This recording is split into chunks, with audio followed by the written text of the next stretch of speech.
wabarakatuh.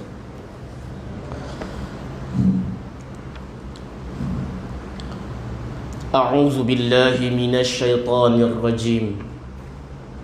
Bismillahirrahmanirrahim. Nawaina ta'alluma wa ta'lim wa tadhkura wa tadhkir wa naf'a wal intifa' wal ifadata wal istifadah wal hassa ala tamasuki bi kitabillah wa sunnati Rasulillah sallallahu alaihi wasallam.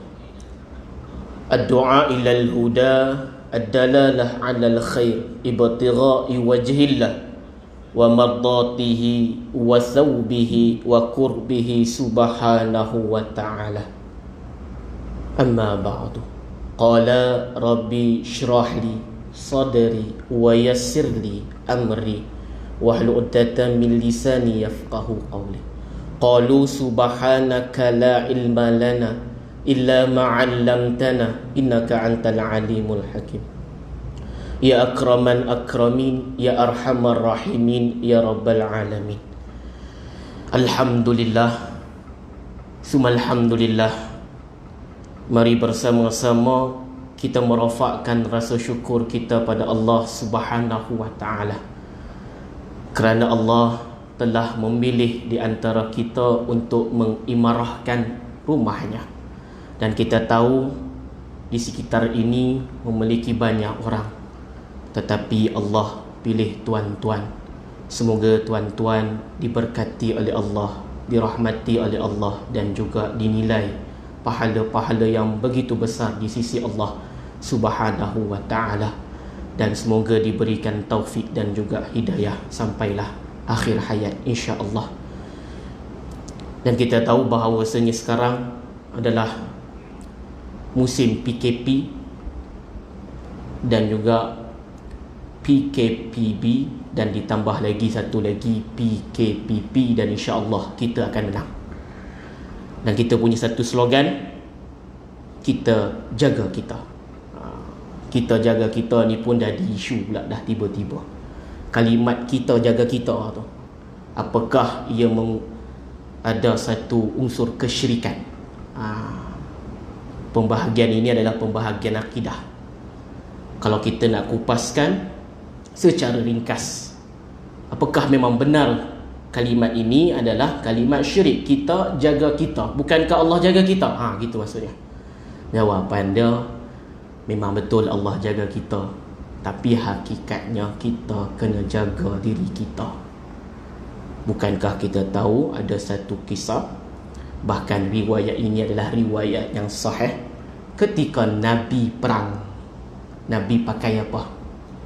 Nabi pakai iaitu pakaian yang boleh dikatakan untuk tahan daripada pedang, panah dan pelbagai lagi lah. Dan itu adalah pakaian perang. Nabi tak pakai iaitu jubah, Nabi tak pakai kurta. Dan situ kalau sekiranya kita kiaskan, Nabi jaga dirinya. Jadi ikutilah seperti mana Nabi Muhammad sallallahu alaihi wasallam. Dan saya tak katakan bahawasanya kalimat kita jaga kita itu adalah kalimat yang salah. Dan di sini ingin saya katakan dan tekankanlah bahawasanya kita jaga kita tidak ada unsur kesyirikan. Kita kena tahu bahawasanya memang betul Allah jaga kita, kita kena jaga diri kita juga. Jadi kalau kita tengok pula sekarang ni, apa dia? Iaitu ada satu status lah terkini, sebanyak menghampiri 8,000 lebih lah yang kena positif COVID di Malaysia. Tetapi kalau kita totalkan semua, ada sebanyak menghampiri 12 juta daripada hujung dunia ke hujung dunia yang positif COVID-19. Yang meninggal sebab COVID-19 sebanyak 537,000 orang, baik daripada kanak-kanak hinggalah dewasa. Jadi kita tahu bahawasanya kematian tidak boleh lepas daripada kita. Kita minta pada Allah Subhanahu wa ta'ala supaya mati kita ni mati husnul khatimah, insya-Allah. Kalau kita dengar cerita pula dekat Mesir, COVID-19 ni macam mana pula respon orang ketika COVID-19 ini dah terkena dekat Mesir. Seluruh universiti dicutikan pertama 2 bulan, kemudian tambah lagi, akhirnya diisytiharkan sebanyak 3 bulan ataupun 6 bulan untuk isytihar darurat. Dan kalau sekiranya para pelajar Mesir jumpa orang Cina, minta maaf, dia jumpa pelajar Cina Muslim yang belajar dekat Al-Azhar, mereka tak panggil dah. Dulu diorang panggil ya Bashar, ya Kapten, ya Ustaz. Maksudnya wahai pemuda, wahai Kapten. Diorang tak panggil lah tu. Mereka terus tukar apabila COVID-19 ni timbul. Kata apa? Ya Corona. Ya Corona. Dia panggil orang Cina ya Corona. Terkadang juga orang Melayu yang muka macam Cina pun panggil ya Corona, ya Corona. Siapa tak sakit hati tuan-tuan? Tapi ini adalah ujian Allah kepada mereka. Kita doakan supaya COVID-19 dihilang cepat di muka bumi Allah Subhanahu wa ta'ala. Banyak bebel saya. Kita masuk kepada kitab. Muka surat yang ke-6. Bukan ke-6, tetapi yang ke Allahumma salli ala sayyidina Muhammad. Yang bawa kitab tu surat apa surat 8 kan? Surat 8. Tajuk Islam memandu manusia dunia dan akhirat. Qala mu'allif rahimahumullahu ta'ala wa nafa'na bihim wa bi'ulumihim fid daraini amin ya rabbal alamin. Bismillahirrahmanirrahim. Islam memandu manusia dunia dan akhirat. Dunia kita dah cerita dah sebelum ni, yang mana dunia ini pun kita tak boleh untuk tinggalkan begitu saja.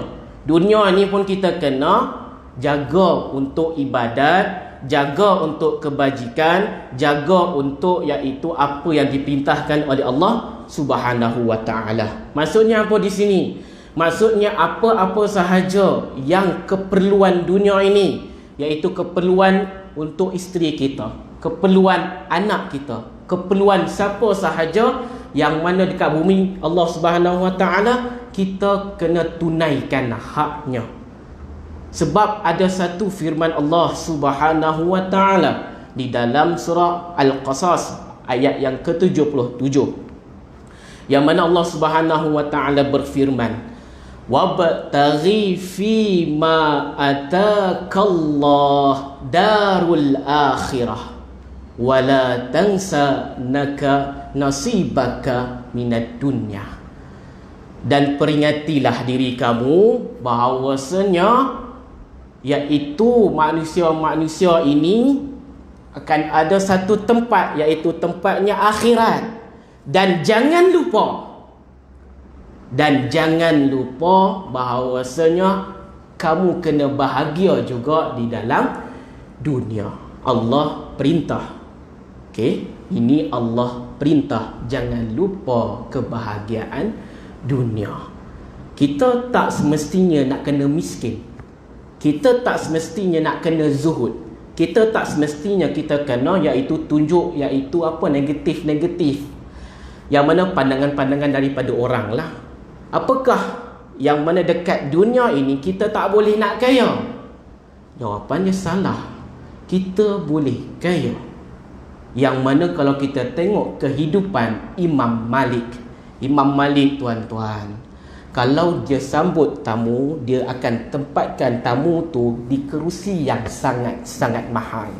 Riwayat mengatakan menghampiri 100,000 dinar. Kalau kita kalikan dengan duit kita, Masya Allah, beribu-ribu, mungkin beratus ribu. Imam Abu Hanifah, ia pakai jubah. Jubah dia bukan RM10, bukan RM80, bukan RM150, tapi jubah satu sahaja yang Abu Hanifah pakai sebanyak 90,000 dinar. Dan mereka tak tinggal tasawuf, mereka tak tinggal tarikat. Jadi dekat sini, yang mana tasawuf sebenarnya dia ada 3 jalur. Tasawuf Salafi, tasawuf Sunni, tasawuf Nazari. Ini pembahasan tasawuf. Saya tak pegang pelajaran tasawuf, saya pegang akidah. So, apakah Imam Hanafi dan juga Imam Malik meninggalkan tasawuf? Jawapannya tidak sama sekali. Mereka pegang dengan kaedah, iaitu letak dunia bukan di tangan, letak dunia di hati.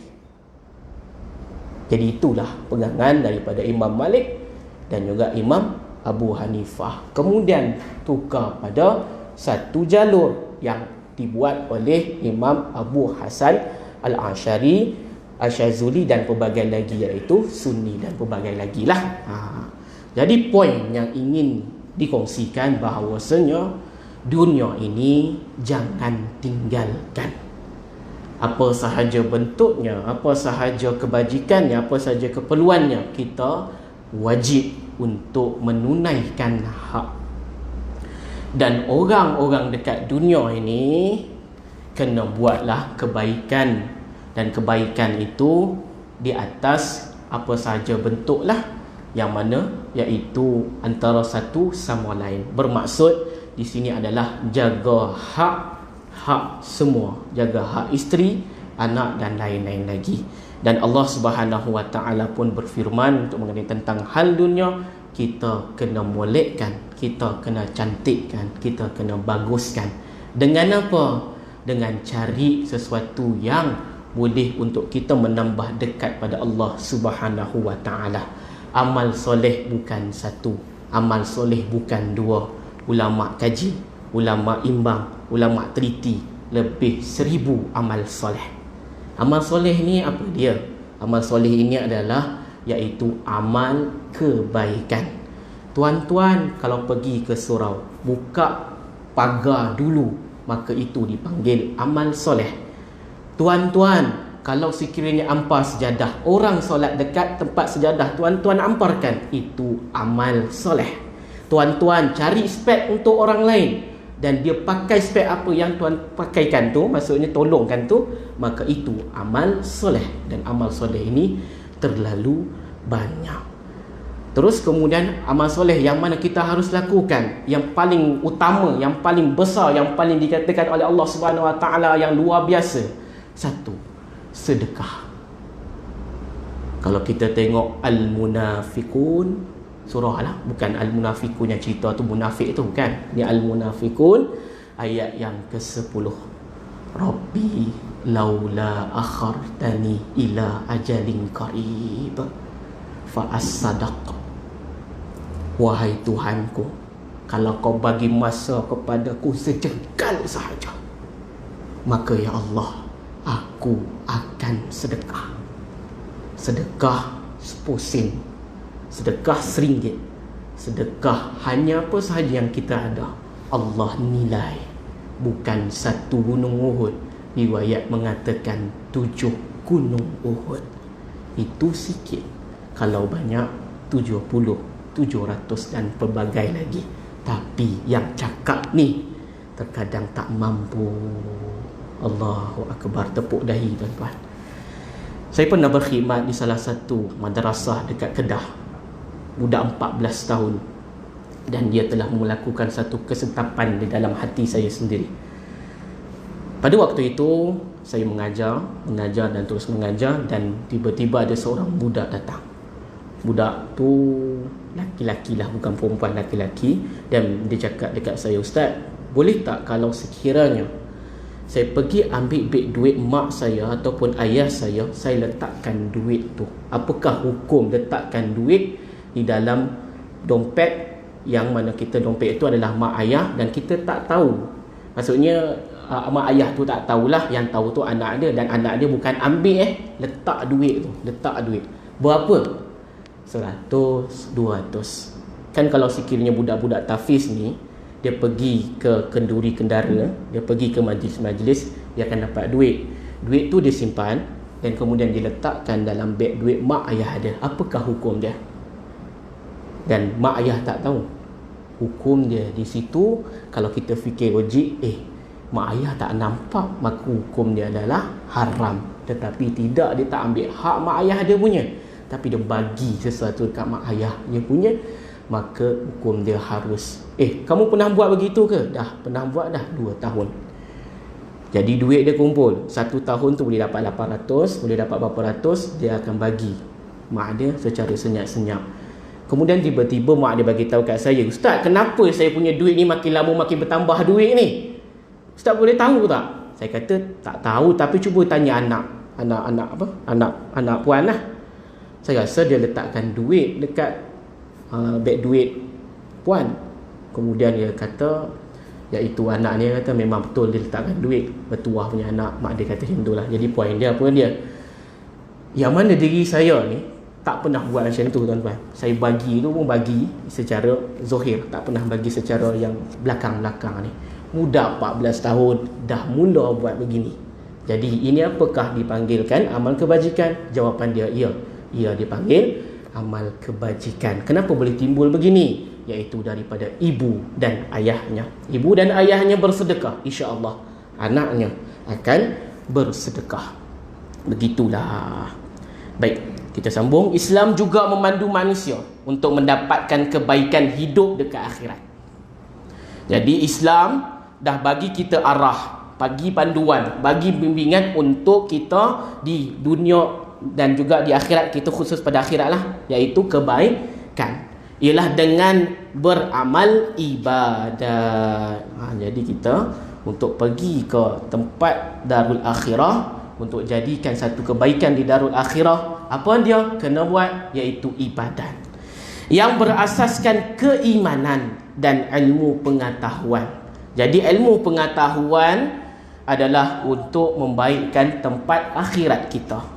Mereka yang hidup beriman dan berilmu pengetahuan akan diangkat Allah derajatnya. Allah akan angkat derajat orang yang mana beriman padanya dan juga yang mana belajar tentang agama, belajar tentang ilmu pengetahuan. Firman Allah Subhanahu wa taala, yarfa'illahu allazina amanu minkum wallazina utul ilma darajat. Surah Al-Mujadalah ayat 11. Allah meninggikan derajat orang-orang yang beriman di antara kamu, dan Allah meninggikan orang yang diberi ilmu pengetahuan agama dari kalangan beberapa derajat. Jadi orang beriman Allah naikkan derajatnya.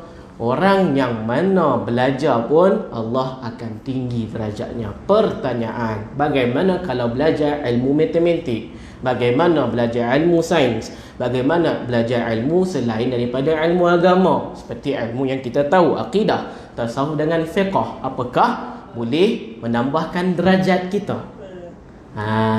Di sini menjadikan satu pertanyaan. Masya Allah. Jadi jawapannya apa dia? Jawapan dia sini, kalau sekiranya ilmu matematik itu untuk menambahkan keimanan, untuk menambahkan dia punya pengetahuan tentang kehebatannya Allah Subhanahu wa taala. Contoh satu tu apa dia? Satu tu adalah Allah yang Maha Esa. Dia menambahkan keimanan di dalam ilmu yang dia belajar tu. Dia akan tambahkan dia punya kepercayaan, dia akan tambahkan dia punya ilmu dalam bentuk agama tu. Boleh faham kat situ, iaitu ilmu yang mana dia belajar tentang ilmu-ilmu pengetahuan seperti yang tadi yang katakan itu, untuk tambahkan keimanannya, maka itu ada pahalanya. Tapi kalau sekiranya dia belajar untuk keduniaan, maka pahala mungkin ada dan juga mungkin tidak ada. Terus kemudian dia buat begitu, tapi untuk orang dapatkan kebaikan daripadanya, apakah dapat pahala? Jawapannya dapat pahala. Poinnya apa? Poinnya kalau sekiranya berkaitan dengan manfaat, maka dapat pahala. Okay, sebagai satu contohlah, kontraktor.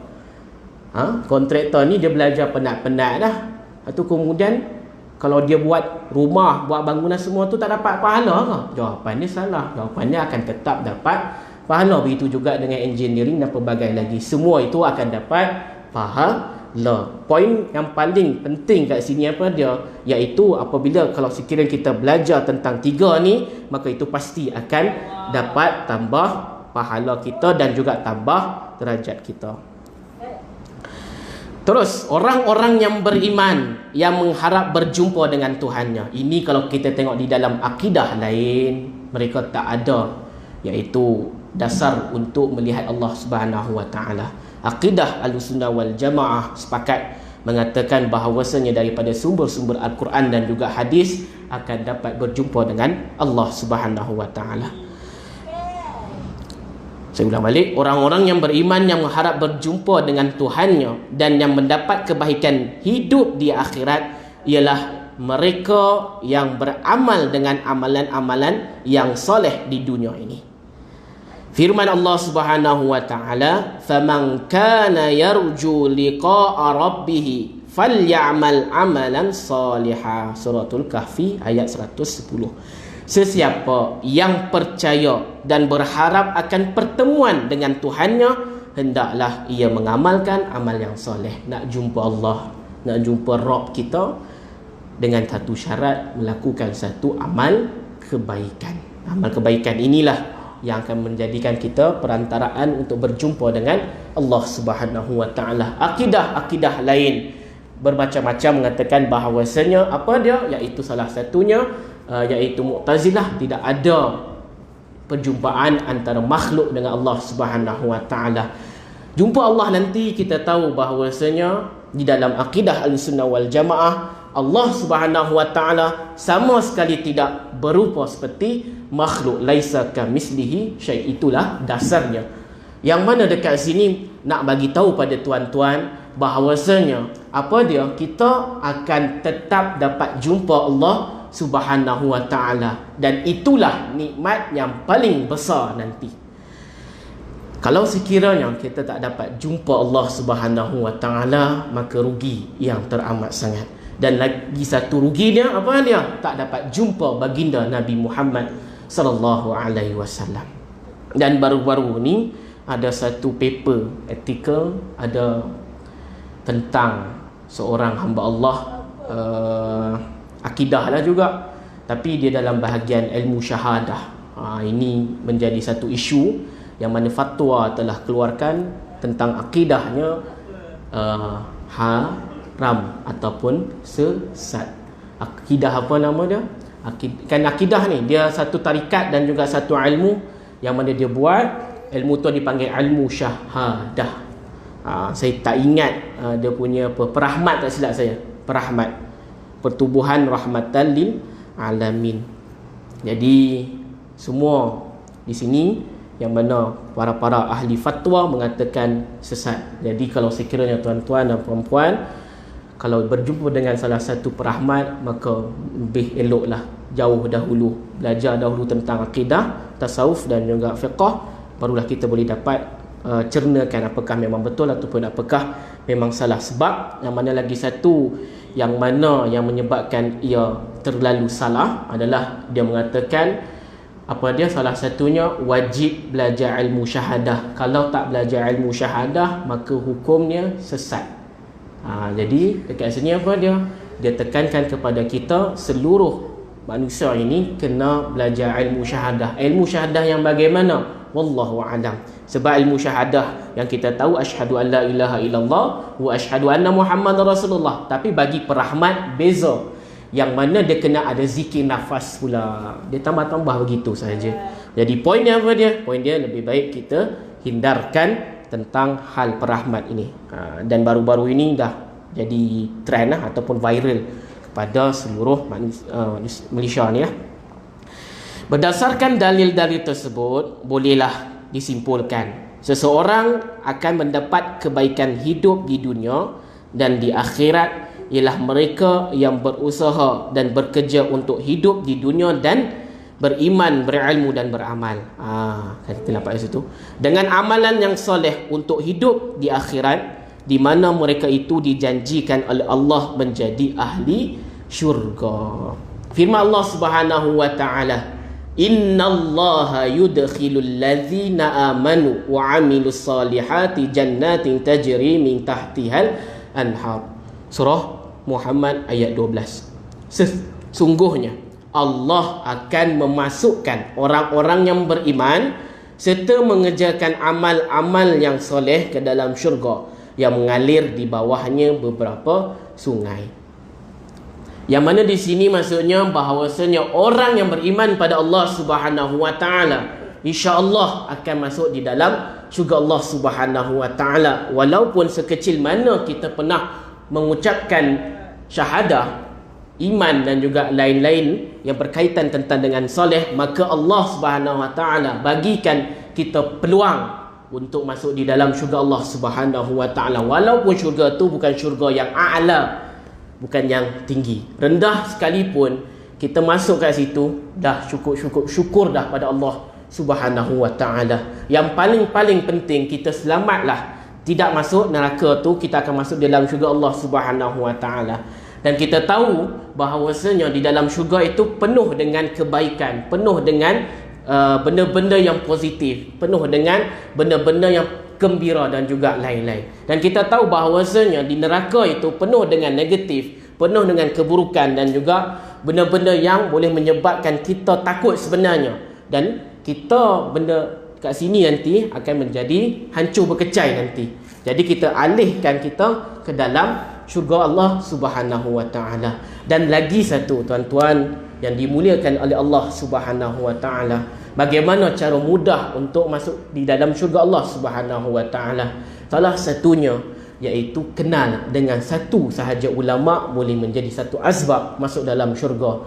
Ada di dalam satu kitab yang bernama Kitab Ulama Penanti, menceritakan tentang hal ini. Bahkan ada diriwayatkan juga mengenai tentang hal ini. Apa dia? Ada seorang hamba Allah, dia berjalan-jalan dan dia nak masuk ke neraka.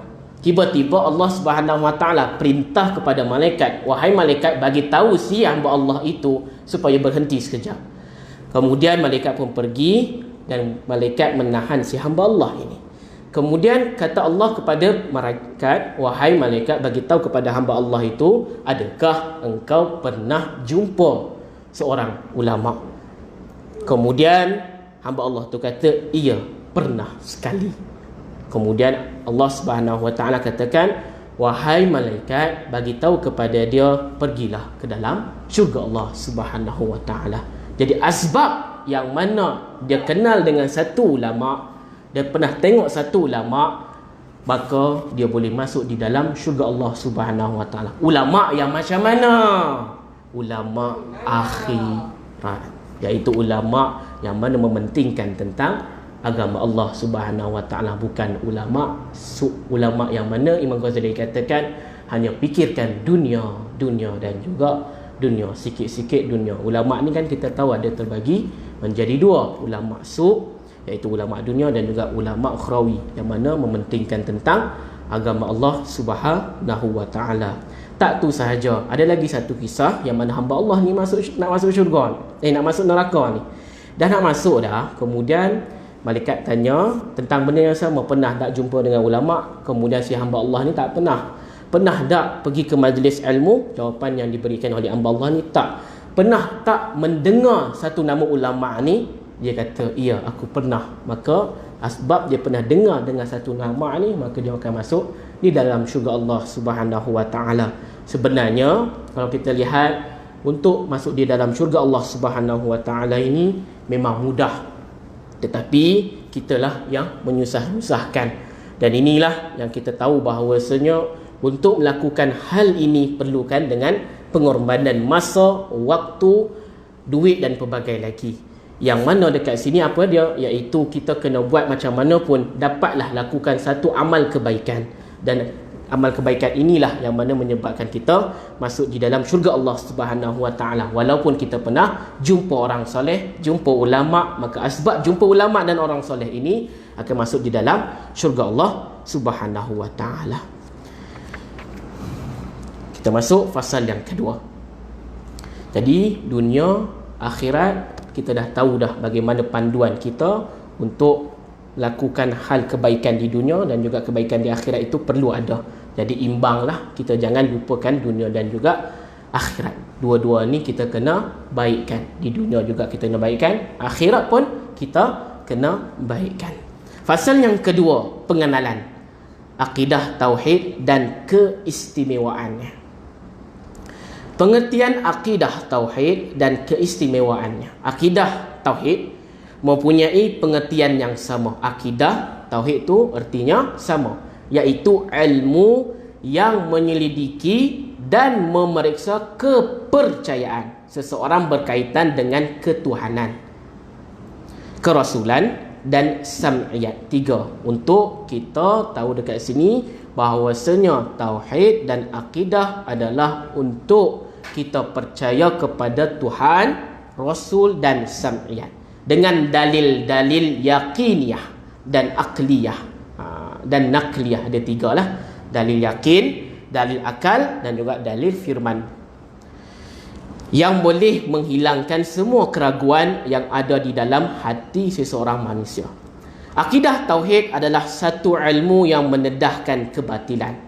Yang mana batil ni dia akan hancurkan keraguan dan pendustaan terhadap orang-orang yang beriman, yang percaya pada Allah, Rasul-Rasul, kitab Allah, hari akhirat, qada dan qadar yang tersebut. Di dalam hadis Rasulullah sallallahu alaihi wasallam yang diriwayatkan daripada Umar ibn Khattab, ketika Jibril datang kepada Nabi Muhammad sallallahu alaihi wasallam menyerupai orang Arab bertanya mengenai Islam, iman dan ihsan. Dan kita tahu dah tentang hadis ini. Apa dia? Antu'minu billah wa malaikatihi wa kutubihi wa rusulihi wal yaumil akhir wa tu'minu bil qadarihi khairihi wa syarrihi. Beriman dengan Allah, ini adalah tentang iman, ataupun boleh masukkan di dalam akidah, boleh masukkan di dalam tauhid. Beriman dengan Allah, malaikat-malaikat, kitab-kitab, rasul-rasul, hari akhirat, qada dan qadar. Ini adalah asas iman, asas akidah, asas tauhid. Jadi kita tak boleh lepas daripada 6 ini. 6 ini wajib kita yakin, wajib kita percaya, wajib kita letakkan di dalam hati kita ni. Baiklah. Mungkin ada pertanyaan mengenai tentang hal ini, bahawasanya apa dia? Apakah kita kena perlu iman dahulu? Ya, kena perlu iman dahulu baru Islam. Ada yang mengatakan Islam dulu baru iman. Jadi kat sini ada satu mengatakan bahawasanya pendapat apa dia? Iaitu apa tadi? Iman dahulu baru Islam, bukan Islam dahulu baru iman. Ada yang katakan Islam dulu baru iman, bukan iman dulu baru Islam. Dia poin dekat sini apa dia? Nak bagi tahu kepada kita yang dua-dua ni penting. Nak iman dahulu lebih bagus, nak Islam lebih bagus. Tapi di dalam akidah, iman dahulu baru Islam. Jadi pembahasan ini ada banyaklah. Pembahasan ini ada banyak. Hadirin yang dimuliakan oleh Allah Subhanahu wa taala, ada beberapa isu yang akan dibangkitkan di dalam hal ini. Nanti kita akan jumpa bahawasanya ada satu akidah yang mana akidah ini terlalu luar biasa kesongsangannya. Yang mana kesongsangannya ini boleh menyebabkan kita nampak macam sama dengan akidah Ahlussunnah wal Jamaah. Dan kita akan bahaskan nanti. Dan ada satu pertanyaan, yang mana pertanyaan ini daripada anak muda lah. Dan baru-baru ini kita tahu bahawasanya di dalam satu game, dia panggil game PUBG. PUBG ni ada satu tempat, yang mana tempat itu adalah tempat untuk penyembahan. Penyembahan. Tapi sekarang dah tak ada dah. Pada waktu PKP awal-awal tu ada waktu tu. Yang mana pada waktu tu yang para pemain-pemain ni, baik daripada Malaysia, Indonesia dan juga lain-lain, dan banyaknya juga adalah orang Islam, ketika main PUBG itu dia nampak satu patung tu, kemudian patung tu boleh berikan pistol-pistol yang hebat, boleh bagi pisau-pisau yang hebat, boleh bagi pertahanan yang hebat lah. Terus kemudian apakah hukum untuk mengenai masalah hal ini? Jadi kita main-main je ni, kita main-main, kita pergi masuk tempat tu, dan game adalah game perang-perang lah, perang. Dan kalau nak dapatkan pistol yang hebat, kalau dapatkan pisau yang hebat, pertahanan yang hebat, dia kena pergi kat situ, dan kemudian dia dapat tu untuk mendapatkan pistol yang hebat dan juga lain-lain tu. Tapi dia punya cara kena lakukan penyembahan. Apakah hukum dia? Apakah syirik? Jawapan dia dekat sini, iya, memang syirik. Walaupun perantaraan phone, walaupun perantaraan TV, walaupun perantaraan apa sahaja, ia adalah syirik. Jadi hati-hati. Nak main tidak ada masalah, nak play game tak ada masalah, tapi poin dia jangan menyembah pada tempat itu. Walaupun semata-matanya untuk mendapatkan permainan yang hebat, pertahanan yang hebat dan pelbagai lagi. Sebab kita tahu ada satu kisah, iaitu Barsesakh. Barsesakh ini yang mana dia asal muasalnya alim yang begitu hebat, begitu handal, tetapi atas satu tawaran daripada syaitan, iblis laknatullah, maka dia terpesong. Sebabkan apa? Sebab dia telah melakukan satu hal, iaitu kesyirikan, hanya tunduk sikit sahaja dekat syaitan dan iblis. Kisahnya bagaimana dan macam mana? Barsesakh ini dia pergi ke surau ataupun pergi ke masjid, dia ibadah pada Allah Subhanahu Wa Taala. Ibadahnya bukan ibadah yang biasa-biasa, lama ibadah Barsesakh ni. Datanglah si hamba Allah, yang mana hamba Allah ini adalah syaitan, iblis sebenarnya. Dia solat dia tak makan tak minum. Barsesakh tu berhenti untuk makan dan minum. Barsesakh ni pun geramnya, macam mana dia boleh ibadah pada Allah tu begitu lama. Aku ni berhenti sebab lapar minum. Dia tak berhenti-berhenti langsung, kata si Barsesakh ni. Dia bagi tahu, dia tanyalah dekat si hamba Allah ni, wahai hamba Allah, kenapa kau boleh solat lebih lama daripada aku? Padahal dekat kampung ni aku solat yang begitu lama, aku yang popular yang begitu lama untuk solat ni lah. Dia macam sombong-sombong lah juga lah. Kemudian si hamba Allah tu berkata, wahai Barsesakh, kalau kau nak jadi macam aku, kau kena minum arak dulu. Kau kena minum arak dulu. Kemudian Barsesakh kata, arak boleh ke? Tak ada masalah ke? Boleh, nanti kau taubatlah pada Allah. Senang kan? Kemudian Barsesakh pun pergilah satu tempat. Satu tempat apa panggil? Disco lah, lebih kurang lah. Kalau bahasa sekarang ni, dia pergilah tempat tu. Dia minum arak. Dah habis minum arak, dia dah mabuk lah. Mabuk nampak perempuan. Buat apa? Buat tak tahulah. Jawapan dia buat zina lah. Buat zina. Habis buat zina, takut pula. Takut sebab apa? Takut orang fitnah, takut orang kata, takut orang tahu. Maka Barsesakh ada satu idea. Apa dia? Setelah bunuh tu, dia letakkan di dalam satu tempat dan dia tanamkan si perempuan tu. Kemudian tanamlah si perempuan tu. Dah tak ada dah lah. Barsesakh pun balik kampung. Tiba-tiba hamba Allah yang solat yang lama tu bagi tahu menjerit. Dia menjerit, wahai semua orang, Barsesakh telah melakukan dosa yang sangat besar. Dia minum arak, dia bunuh orang dan dia tanam orang. Habis. Kemudian takutlah Barsesakh, dia lari, kemudian dapat tangkap, disalib. Setelah disalib tu, soal jawab lah, kenapa kau buat macam ni?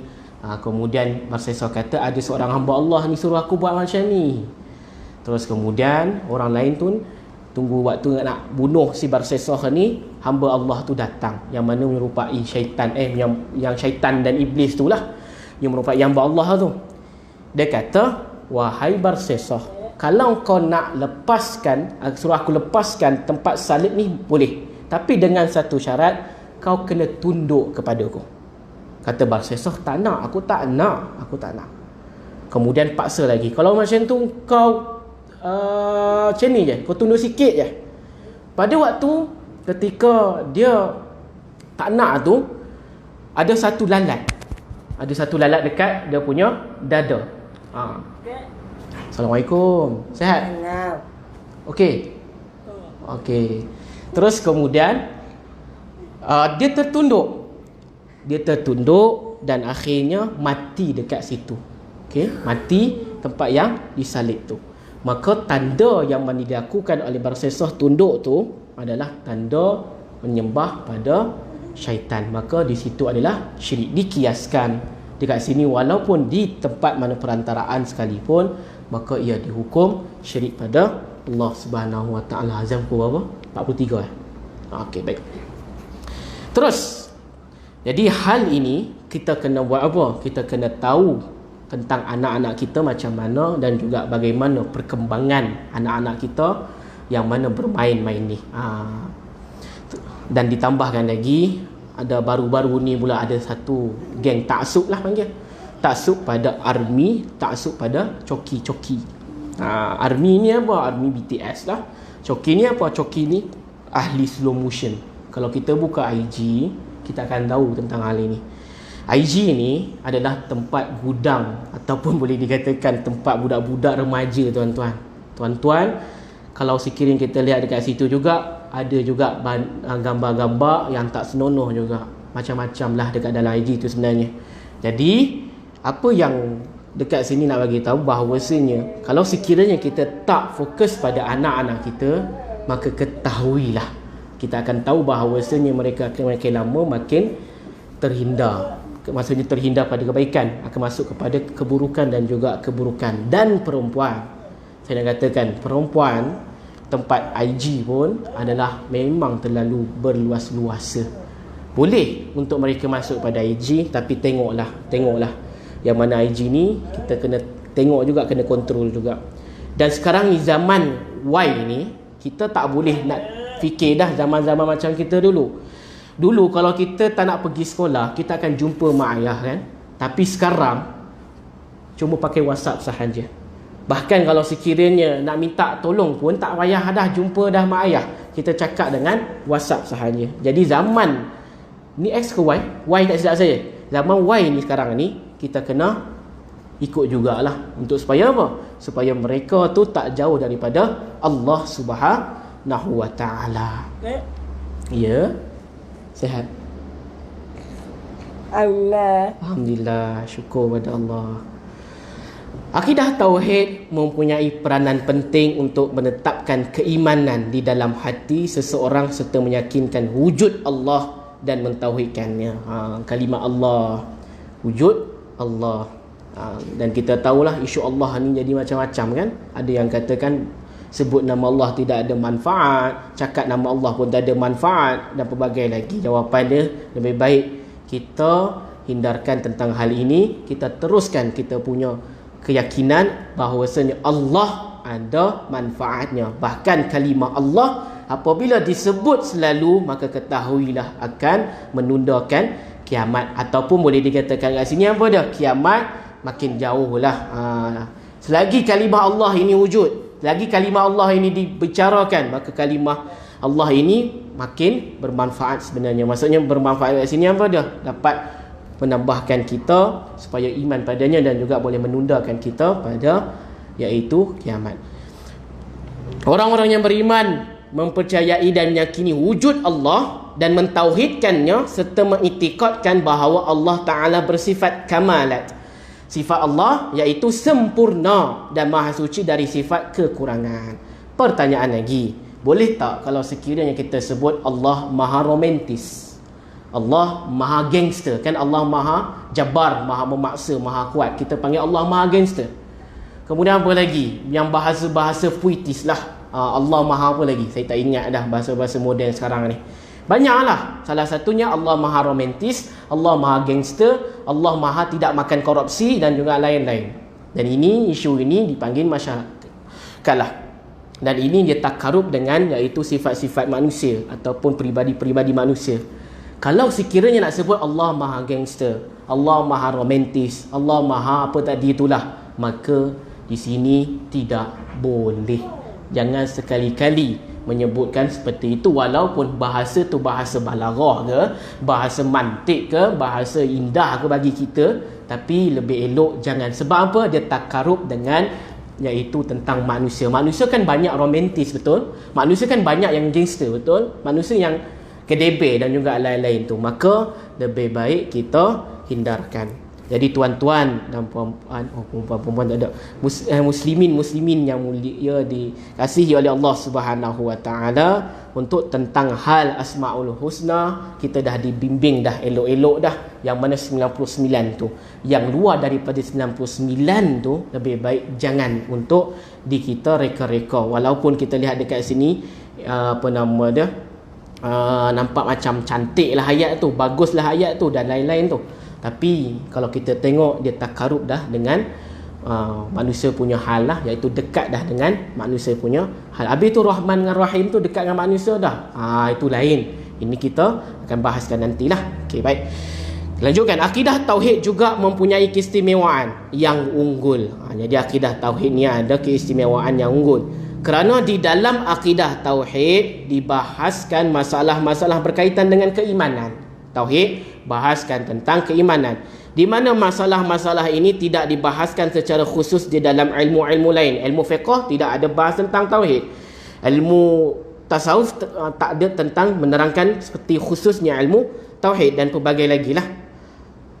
Kecuali di dalam ilmu akidah dan tauhid. Keistimewaan akidah yang membahaskan keimanan adalah terkandung dalam firman Allah Subhanahu Wa Taala. Ini faedah kita belajar ilmu tauhid. Firman Allah Subhanahu Wa Taala di dalam surah Baqarah ayat 285. Apa dia?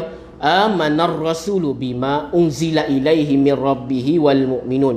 Kullun amana billahi wa malaikatihi wa kutubihi wa rusulihi la nufarriqu baina ahadin min rasulih wa qalu sami'na wa ata'na ghufranaka rabbana wa ilaikal masir. Rasulullah sallallahu alaihi wasallam, ini terjemahan dia, telah beriman kepada apa yang diturunkan daripada Tuhan dan juga orang yang beriman semuanya. Beriman kepada Allah, malaikat, kitab-kitab, rasul-rasul. Mereka berkata, kami tidak membezakan antara seorang dengan yang lain dari rasul-rasulnya. Mereka berkata lagi, kami dengar dan kami taat dan pohonkan keampunan wahai Tuhan kami, dan kepadamu jualah tempat kami kembali. Jadi poin dekat sini apa dia? Iaitu ingin bagi tahu kepada kita bahawasanya di dalam faedah ilmu tauhid akan tahu yang mana Nabi Muhammad sallallahu alaihi wasallam, yang mana Nabi SAW keyakinannya bagaimana, keyakinannya macam mana. Dan kita lihat sini, pertama apa dia? Iaitu Rasulullah SAW yakin kepada Rasul-Rasul yang lain juga, yakin kepada malaikat-malaikat dan juga yakin kepada kitab-kitab. Jadi akidah Ahlussunnah wal Jamaah adalah akidah yang sambung kepada Nabi Muhammad SAW. Yakin pun sama dengan seperti Nabi Muhammad SAW. Dan kalau kita lihat Nabi SAW, walaupun istimewa, walaupun hebat, walaupun bagus, tak pernah menyombong pada yang lain-lain. Maksudnya apa dia? Ketika jumpa Nabi Ibrahim, Nabi Muhammad SAW tak sombong. Ketika jumpa Nabi Musa AS, Nabi Muhammad SAW tak sombong. Ketika jumpa Nabi Adam AS, Nabi Muhammad SAW tak sombong, tak katakan akulah Nabi yang terakhir, Nabi istimewa, Nabi yang bagus. Bahkan ketika Nabi Muhammad jumpa Nabi Adam AS, Nabi Muhammad sampaikan salam kepada Nabi Adam AS, dan Nabi Muhammad SAW pernah mengucapkan sesuatu dekat Nabi Adam AS. Walaupun di sini ada memiliki hadis yang bermacam-macam, baik sahih, baik hasan, baik dhaif, mengatakan apa dia? Nabi Muhammad SAW pernah berjumpa dengan Nabi Adam AS, berbicara, dan kitab khas mengenai tentang hal itu pun ada. Baik yang mana tentang hal sikit, sederhana dan juga banyak. Maksud dekat sini apa dia? Maksudnya adalah sesuatu yang begitu istimewa, yang kecilnya macam mana, sederhananya bagaimana, dan juga yang besar tu macam mana. Jadi ini adalah satu pertemuan yang sungguh-sungguh hebat. Nabi Musa AS jumpa Nabi Adam AS. Nabi Musa AS marah Nabi Adam AS. Wahai Adam, kenapa kau makan buah khuldi tu? Kalau kau tak makan buah khuldi tu, aku tak akan masuk ke sini, ke dunia ni.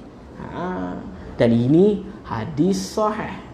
Nabi Musa jumpa Nabi Adam, Nabi Adam marah Nabi Musa. Nabi Adam jawab, wahai Musa, kalau aku tak makan ni, maka kau tak akan jadi Nabi. Begitulah antara satu sama lain. Jadi apa nama dia, kalau kita kaji betul-betul tentang Nabi-Nabi ni, sangat-sangat luar biasa. Nabi Adam AS adalah Nabi yang pertama. Disebabkan Nabi Adam, maka timbullah manusia, wujudlah manusia yang hitam, yang putih, yang coklat dan juga yang lain-lain. Terus kemudian kita ni, kalau kita tak tengok betul-betul, kita ni datang daripada Nabi Adam AS. Adam AS daripada Allah Subhanahu Wa Taala. Jadi Nabi Adam AS adalah asbab utama kita wujud di muka bumi Allah Subhanahu Wa Taala. Nabi Adam banyak telah lahirkan manusia-manusia ini yang mana beriman pada Allah Subhanahu Wa Taala. Jadi kalau sekiranya kita nak salahkan Nabi Adam AS adalah satu dosa yang teramat sangat besar. Jangan menyalahkan Nabi Adam, sebab ada satu kelompok kata Nabi Adam AS bahawasanya dia adalah manusia yang paling bodoh yang paling bengap, yang paling semualah. Kerana apa? Makan buah khuldi. Bukankah buah khuldi itu adalah yang mana kalau kita dengar di dalam satu ayat tentang Al-Quran tu, di dalam surah Al-Baqarah, Nabi Adam alaihissalam bukan sengaja, tak sengaja, bukan melakukan secara sengaja. Nabi Adam alaihissalam melakukan secara tidak sengaja. Minta maaf tuan-tuan, tersasul-sasul saya. Banyak apa nama dia? Banyak fikir lain dah ni. Astaghfirullahalazim. Dah pukul berapa? 45 Macam mana? Dah azan kan? Saya baru start, jadi agak ni lah, banyak apa nama dia, banyak gagap dan agak lain-lain lah. Saya mohon maaf lah. Daripada hujung rambut ke hujung kaki, insya-Allah akan diperbaiki lagi. Kita sebenarnya dihadiri oleh seorang ustaz yang luar biasa sebenarnya, tapi beliau bagi kepada saya sami'na wa ata'na. Kita doakanlah kepada seluruh hamba-hamba Allah di muka bumi Allah Subhanahu wa taala, semoga diberkati oleh Allah, dirahmati oleh Allah, dikasihi oleh Allah, dicintai oleh Allah, dan diberikan ganjaran yang sungguh-sungguh luar biasa insya-Allah dengan izin Allah Subhanahu wa taala. Kita akan sambung pada topik ke depan nanti, iaitu pengenalan akidah tauhid keistimewaan. Bagi yang sesiapa yang masih belum faham, boleh PM, boleh contact ataupun boleh DM saya. InsyaAllah saya sedialah untuk menjawabnya, kerana mungkin saya terlalu laju ataupun ada yang masih belum dapat tangkap apa yang saya katakan, kerana saya masih lagi ingin mula insyaAllah dengan izin Allah Subhanahu wa ta'ala. Baiklah, kita tutup dengan bacaan doa dan juga lain-lain. Ihdinas siratal mustaqim. Wassalamualaikum warahmatullahi wabarakatuh. Bismillahirrahmanirrahim. Alhamdulillahi rabbil alamin. Wassalatu wassalamu ala rasulillah sallallahu alaihi wasallam ajma'in. Allahumma ighfir lana dhunubana wa liwalidina warhamhuma kama rabbayana saghira. Allahumma faqihna fid din wa 'allimna ta'wil. Allahumma zidna ilma warzuqna fahmah. Ya Allah, ya Tuhan kami, tambahkanlah ilmu kami, tambahkanlah derajat kami, tinggikanlah derajat kami ya Allah, dan mudahkanlah kami masuk di dalam syurga-Mu ya Allah. Ya Allah, hapuskanlah COVID-19 ini ya Allah, jadikanlah ia seperti sedia kala ya Allah. Kami ingin solat berjamaah seperti dahulu ya Allah. Kami ingin mendengar majlis ilmu seperti dahulu ya Allah. Tolong ya Allah, tolong ya Rahman, tolong ya Rahim. Rabbana atina fid dunya hasanah wa fil akhirati hasanah wa qina azabannar. Walhamdulillahi rabbil alamin.